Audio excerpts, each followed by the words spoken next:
Imagine a man sitting in a dimly lit tent, the air heavy with the scent of damp earth and old parchment.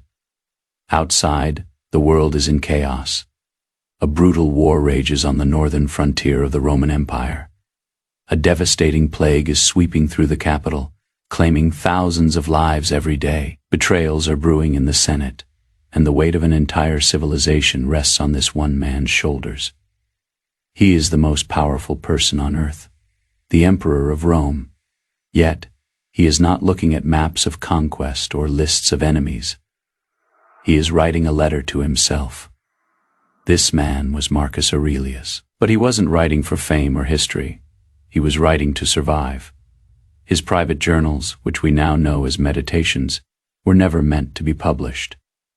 They were a spiritual toolkit, a way for a leader to maintain his silence amidst the deafening noise of a crumbling empire. Marcus Aurelius practiced a philosophy called Stoicism, and through his life, he showed us that true mastery does not come from controlling others, but from conquering the chaos within one's own mind.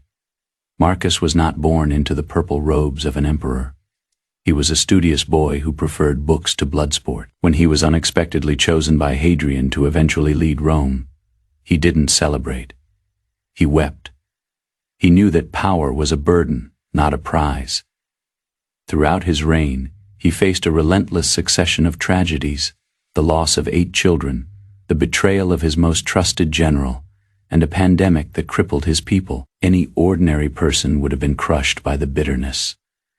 But Marcus had a secret weapon, the inner citadel. He believed that while we cannot control the events that happen to us, we have absolute control over how we perceive them. He once wrote, "The soul becomes dyed with the color of its thoughts. If you think like a victim, you become a victim. If you think like a sovereign of your own mind, nothing can touch your inner peace." In the dead of night, while his soldiers slept, Marcus practiced detachment. He would tell himself that the insults of others were just vibrations in the air, and that the pain of the body was separate from the strength of the soul. There is a famous story about Marcus during the Germanic Wars.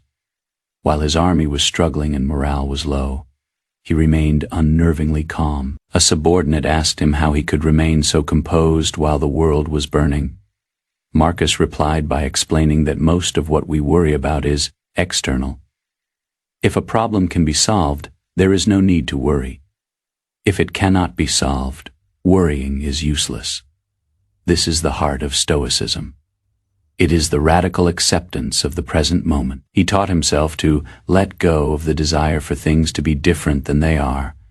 By doing so, he found a profound sense of tranquility. Marcus Aurelius lived in a world of constant noise, the clashing of swords, the cries of the sick, the flattery of liars. He realized that the only place to find true silence was not in a distant forest or a lonely cave, but in the center of his own heart. He called this the ruling faculty. He believed that every human being has a spark of the divine, a rational mind that can remain untouched by the storms of emotion. When he felt anger rising, he reminded himself that life is transient. We are all just shadows passing through time. Why waste a single moment on resentment? One of his most powerful exercises was the view from above. He would mentally soar high above the earth, looking down at the tiny specks of people, the vastness of the empires, and the endless march of history. From that height, his own problems seemed insignificant. The plague was a natural event. The war was a recurring pattern. This perspective gave him the resilience to wake up every morning and do his duty without complaint. He didn't seek happiness, he sought virtue. For Marcus, discipline was the highest form of self-love. He forced himself to get out of bed in the cold mornings, even when he longed to stay under the covers. He told himself, "I am rising to do the work of a human being." He understood that we are not here to be comfortable. We are here to fulfill our purpose. This sense of duty provided him with a grounding that no disaster could shake. He was a man who owned the world but refused to let the world own him. In our modern age, we are constantly bombarded by a different kind of noise: the ping of notifications, the pressure of social expectations, and the anxiety of an uncertain future. We often feel like victims of our circumstances, but the story of Marcus Aurelius reminds us that we possess the last human freedom. We can choose our response. We can build our own inner citadel. The silence of Marcus Aurelius was not a lack of sound, but a state of being. It was the ability to remain still while the storm raged outside. It was the wisdom to know that your worth is not defined by your bank account, your status, or your health, but by the integrity of your character. As Marcus wrote in his final years, dwell on the beauty of life, watch the stars, and see yourself running with them. As you move through your day today, remember that you are the emperor of your own mind. When you feel overwhelmed, step back into your inner citadel. Practice the art of observation instead of reaction.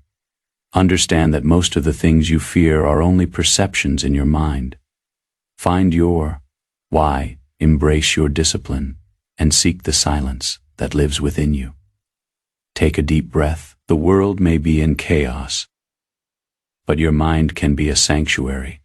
Like Marcus, you have the power to conquer yourself, and once you have done that, you have conquered the world.